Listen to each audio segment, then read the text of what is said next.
Contrary to the beliefs of those who have not lived through childhood trauma, it doesn't always come wrapped in a tidy bow, and oftentimes it looks like the things that we overlook or we dismiss. Here are some of the most common ones. Tell me how many you have. The first is self-isolation, because it's easier to be alone and deal with your problems than to ask for help that doesn't exist. The second is overachieving, because it's easier also to stay out of trouble and to be the good child than it is to be in trouble all of the time. The third is people pleasing, which is closely related to the second, but if I keep everybody happy, then people will leave me alone and people will have less of a chance of hurting me. The fourth is low self-esteem, usually because my needs have not been met or my emotions have been neglected, and so I don't really know what my value is. The fifth is chronic anxiety, because nothing in my life is very consistent and I don't really know what I can depend on.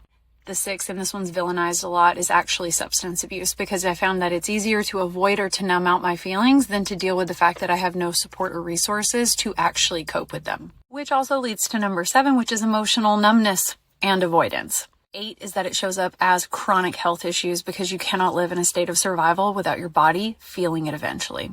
9 is avoiding conflict, either because you learn that conflict and emotions are dangerous, or that yours don't really matter, so you might as well just shut them down and pretend like they don't exist anyway. And then the 10th one is fear of authority figures, because those who have power to harm you, not power to protect you. So let me know below, how many of these did you experience as a child, and how many of these often get overlooked or dismissed in your story?